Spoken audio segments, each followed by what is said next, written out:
emotions, all this stuff, these kind of charts, is from the New Organizing Institute. So organizing really is about telling stories, and it's about trying to create new stories. And in my story, what I wanted to do is to convey some values to you. Did any of you pick up on any values that I talked about? What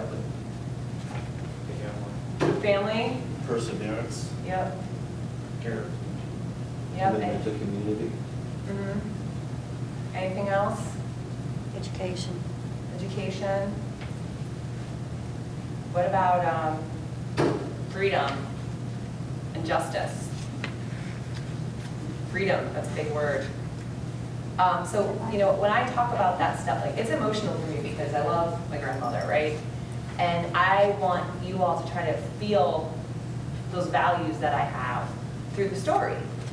And then it also shows you a little bit about me, because I can come up here and tell you, you know, in Ohio things are really bad and we have these really bad regulatory policies, but like, why would you want to join with me if you don't know who I am and what I care about?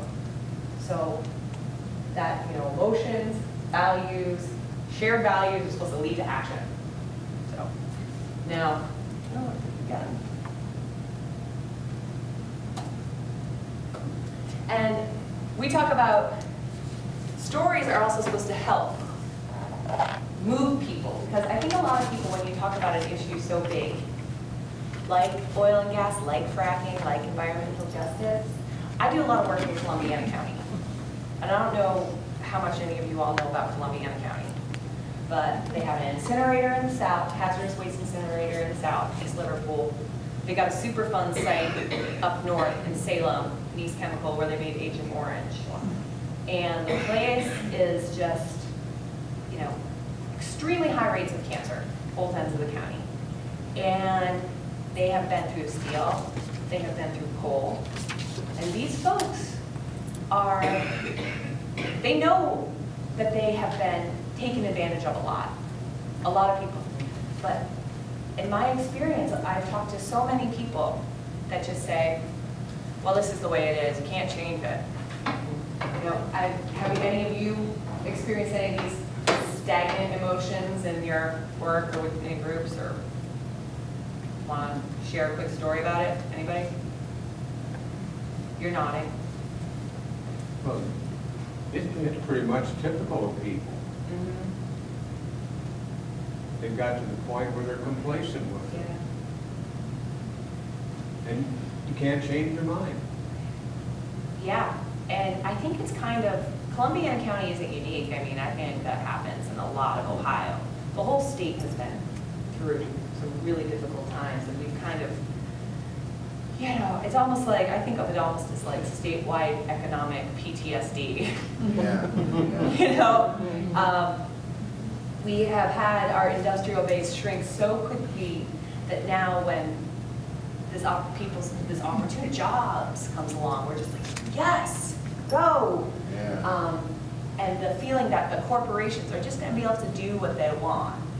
But what I'm trying to do when I tell a story like that, and especially when it's a story of overcoming something, you know, overcoming being brutally repressed and occupied, to having this really large, successful family, I'm trying to move from these emotions, inertia and apathy and fear and all that, to these ones.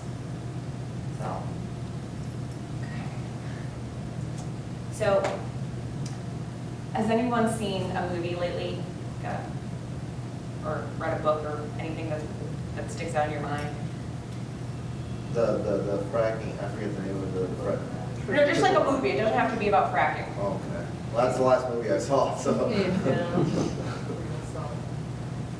Okay, what about, like, just throw a name of a movie or a book out there that you guys liked. Blade Runner. Okay, I don't know that one. What happens in Blade Runner? Well, that's a Philip K. Dick short story was turned into a movie. Ridley Scott was the director. It's my favorite movie. Harrison Ford. There's some androids that come back to Earth. They're not supposed to be on Earth, and he's got to go and kill them all. What happens? Well, he falls in love with this other android that isn't even one of the ones that he's supposed to kill. And, The final scene is one of the most beautiful cinematic scenes. It's Rutger Hauer. He's one of the androids that Harrison Ford has to kill. And these androids are super strong. They're super strong. They can put their hands in boiling water. They can do almost anything. And Rutger Hauer, they only live so long. They live like 4 years. And Rutger Hauer is expiring. He's expiring. They're on the top of this roof in Los Angeles. And they're fighting each other all through this building. And they're on the rooftop. And Harrison Ford is hanging by, he's got one broken hand that Rutger Hauer broke, and he's hanging onto this building by one hand, and Rutger Hauer pulls him up with one hand. And then he tells him his experience, you know, spaceship fights in other galaxies and stuff like that, and his memories, and now his time is over. And it's just like, it's one of the most beautiful scenes in cinematic history, in my opinion. Cool. Wow, gotta check that out. So, this is like the basic template, but we can work with that. This is the basic template of all stories, movies, books, story of self, whatever. Challenge, choice, outcome. So Harrison Ford was challenged by all these android aliens coming to Earth. Well, there's four. They're not allowed on planet Earth at all. Okay, so that's his challenge. He has to deal with them. He has to find them, hunt them down, and kill them. That's his challenge. Okay, so his choice is to either hunt them or just not deal with anything. Yeah. And he makes a choice to hunt them down. Yeah. Okay. And then the outcome is this beautiful moment on the top of the building, and Harrison Ford wins, and this android expires. The outcome was that well, there's. Well, just in a general way. The outcome is that Harrison Ford learned something about what memories were, what we remember, what happens when you come to the end of your life. Because Rutger Hauer is expiring. The movie's really about Rutger Hauer, in my opinion. I mean, Harrison Ford does the action, but Rutger Hauer is the star of the film. He's being chased. Here he is. He's expiring. He knows. And what he does, he just shares. He saves Harrison Ford just to tell him his story, so that somebody remembers what he went through. So the outcome is now that Harrison Ford has this deeper understanding and knowledge about memories and the androids and what life means and what death means. Yes. Okay. Make sense? And you can hear challenge, choice, and outcome in my story too, right? Grandma Sweeney was challenged by a terribly difficult situation in Ireland. Made the choice to get on a boat. She's a teenager, worked as a maid. Outcome was that big family. That was her 80th birthday, by the way. I didn't point that out, that family picture. The outcome was all that. So. Is she still alive and about 100? No, she died when I was 20. Yeah, she was awesome. See how good her story was? Because we're all tied into the I history. That's good, though. Everybody says about my grandmother, she never said a bad word about anybody. No, really. That was what was so great about her. And then she was just a 8th grade education, total bookworm, brilliant lady. Just really, really awesome person. So, Can I share a story about my grandmother? yeah. My grandmother was Macedonian. She knew 4 words in English, and one of them was Fonzie. What's it called? Those Happy Days? Yeah, Happy Yes. Days. She didn't understand it. She would watch Happy Days, didn't understand anything that was going on, but when Fonzie came on, she'd just say Fonzie. Oh, he was cool. He was pretty cute. Okay, so when you have a public narrative, it's supposed to really kind of touch on these 3 parts, right?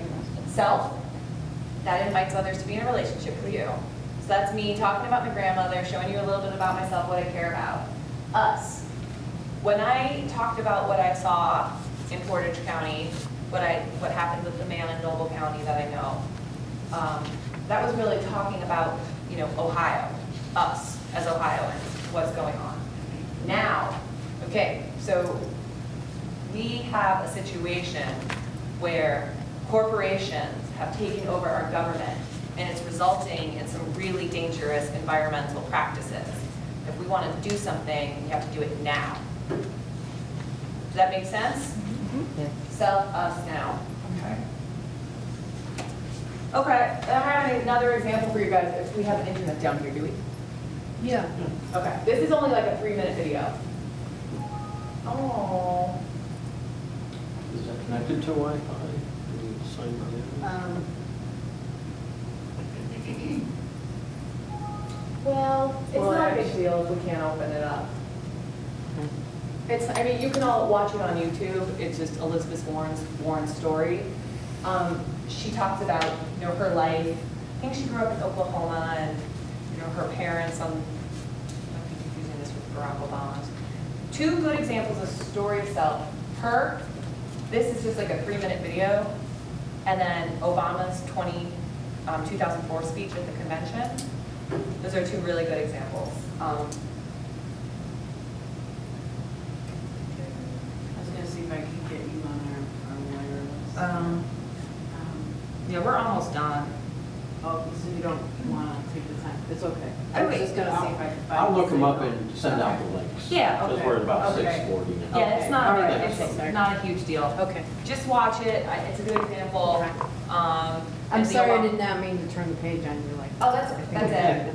No, I was gonna show the video, then I was gonna say, break into 2s or 3s, do your little worksheet, and then kind of practice figuring out what your story of self would be, and then tell it to each other.